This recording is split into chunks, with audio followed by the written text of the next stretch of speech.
BC से लेकर के और लगभग 712 एडी तक माना जाता है, जब तक कि मोहम्मद बिन कासिम ने भारत पर आक्रमण नहीं कर दिया था। उसके बाद जो भारतीय इतिहास बटा हुआ है वो आप सभी जानते हैं कि ये बटा हुआ है मिडीवल इंडिया में।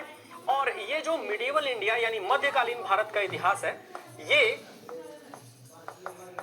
मध्यकालीन भारत का इतिहास दोस्तों आप सभी को पता है कि ये लगभग 712 ईस्वी से लेकर के औरंगजेब की मृत्यु 1707 ईस्वी तक माना जाता है।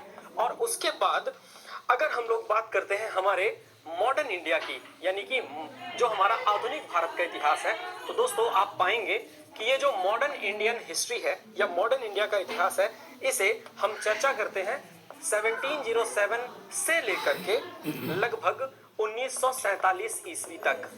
1947 ईस्वी के बाद का जो इतिहास है तो वो आप सभी लोग जानते हैं कि हम पॉलिटी के अंदर पढ़ते हैं, यानी जो कुछ भी हमारे भारत के अंदर नए नए सरकारों ने किया और सरकारों के जो भी परिवर्तन रहे, इकोनॉमी हमारी जिस तरह से आगे बढ़ी, ये सब कुछ।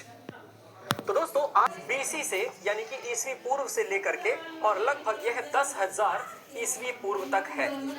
उसके बाद की अगर हम लोग चर्चा करते हैं दोस्तों, तो हम ये पाते हैं कि दूसरा जो पाषाण युग है वो है मेसोलिथिक एज। और दूसरा चरण इस पाषाण युग का मेसोलिथिक एज, जिसे कहते हैं हम लोग मध्य पाषाण काल।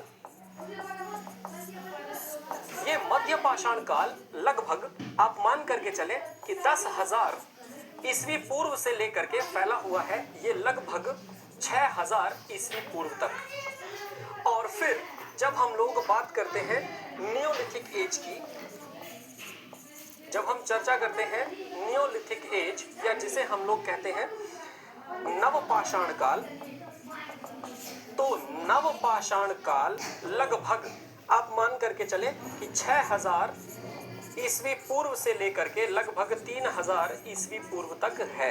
इसी बीच में कॉपर की खोज भी हुई।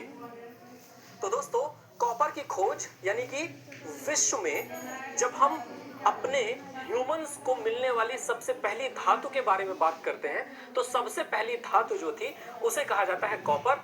और कॉपर की भी एक सीमा रही है, एक उम्र सीमा, तो उसे हम लोग कई बार चैल्कोलिथिक एज भी कहते हैं। चैल्कोलिथिक एज का मतलब ताम्र युग। और वो जो ताम्र काल है या जो ताम्र युग है वो लगभग 8,000 से 6,000 बीसी के बीच से लेकर के लगभग 3,000 बीसी तक माना जाता है। तो इसी बीच में तांबे की खोज भी हो गई थी। तो दोस्तों आप चाल्कोलिथिक पीरियड या जो ताम्र युग है उस ताम्र युग को भी लगभग इसी बीच देखते हैं। इंसानों को मिलने वाली पहली धातु क्या थी, तो याद रखिएगा, इंसानों को मिलने वाली पहली धातु या first metal to be discovered by the humans was copper.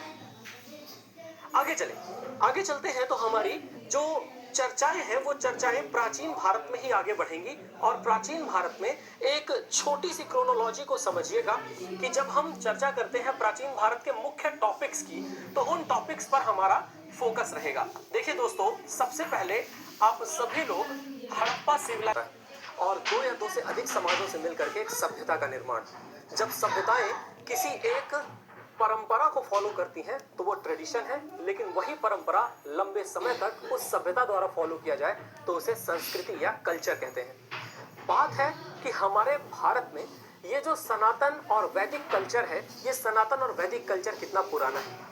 Harappa सभ्यता के समय काल को यदि आप देखें तो लगभग 2500 ईस्वी पूर्व से लेकर के 1750 ईस्वी पूर्व तक माना जाता है। पर जब हम बात करते हैं हड़प्पा सभ्यता के बाद वैदिक काल की, जिसमें आर्य लोग आए और उन्होंने वेदों